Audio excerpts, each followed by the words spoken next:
আসসালামু আলাইকুম রহমতুল্লাহ। Russia Ukraine যুদ্ধ অনেকে বলে থামবে কবে। ভাই, এই যুদ্ধে থামার কোনো অপশন আমি দেখতেছি না। বিগত চারিদিকে গুলির আওয়াজ দেখছেন, ভয়ঙ্কর। কতক্ষণ গুলি করে আসলাম, মানে এটা পজিশনে আছি। পজিশনে বলতে শুধু সামনের দিকে খালি বলছে যে গুলির উপরে গুলি করবো, মানে ওদিকে কোনো সৈন্য আছে কিনা আমরা জানি না, কিন্তু আমাদের এইটুকু দখল করতে হবে, শুধু গুলি করে আগাইতে হবে। ওখানে প্রায় আরও 200 সেনাবাহিনী আছে। আমরা বর্তমানে রিজার্ভে আছি, মানে রিজার্ভ বলতে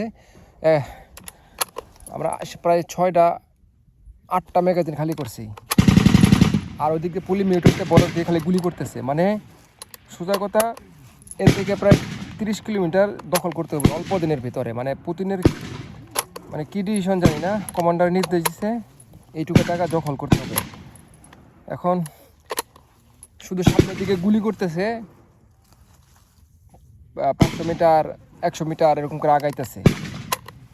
এখন আল্লাহ করি যেন আল্লাহ বাঁচায় রাখে। চারিদিকে গুলির আওয়াজ, চারিদিকে আতঙ্ক।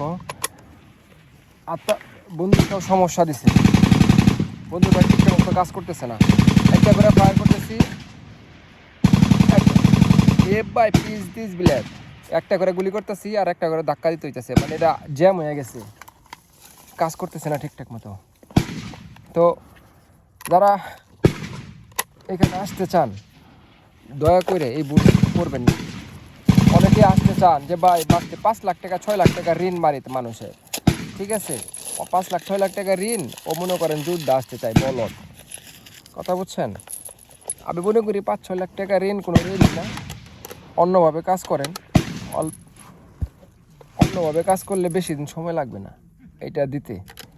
অতএব যুদ্ধের মতো জায়গায় আইসা পরবর্তীতে বলবেন জোর করে পাঠাইছে, আসবেন ইচ্ছা করে ঠিকই, পরে বলবেন জোর করে পাঠাইছে, এই করে পাঠাইছে, সেই করে পাঠাইছে।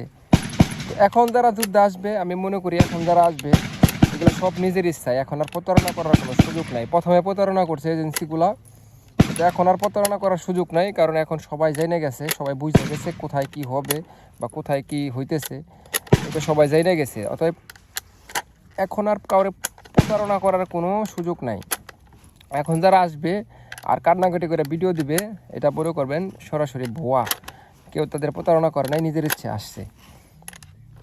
অতএব এখন যারা দয়া করে এখন আর মনে করি কেউ আর এই সিদ্ধান্ত নিয়েন না। হ্যাঁ, এই সিদ্ধান্ত ভুলেও নিয়েন না। জীবনটা এটা ফ্রি ফায়ার খেলা না যে আপনি রাত 3টা বাজে উঠা ফ্রি ফায়ার খেললেন, এটা ফ্রি ফায়ার না রে ভাই, এটা একটা জীবন। এই একটা বুলেট একজন মানুষের জন্য যথেষ্ট। শেষ সে একটা বুলেট, এই একটা জিনিসই একটা প্রাণ কেড়ে নিতে পারে। 25 বছর 26 বছর আপনি সাধনা করলেন, 25 বছর 30 বছর আপনি কত সংগ্রাম করলেন, অথচ একটা বুলেট আপনার জন্য যথেষ্ট। শেষ, আপনার পরিবার শেষ।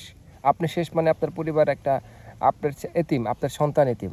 আপনি শেষ মানে আপনার ছেলের সারা জীবন অভিশাপ নিতে হবে। চেষ্টা করেন, সফলতা অর্জন করেন অন্যভাবে, অন্য উপায়ে। আসবেই সফলতা, আসবেই। চেষ্টা করেন, যুদ্ধে না আসা অন্যভাবে চেষ্টা করেন, নামাজ পড়েন, আল্লাহর কাছে দোয়া করেন, হবেই। আল্লাহ আপনার বানাবে, হতাশা করবে, শয়তান আপনার হতাশাগ্রস্ত করবে, ডিসিশন নিতে বাধ্য করবে, অন্য খারাপ ডিসিশন নেওয়ার দরকার নাই। আল্লাহর উপরে তাওয়াক্কুল করে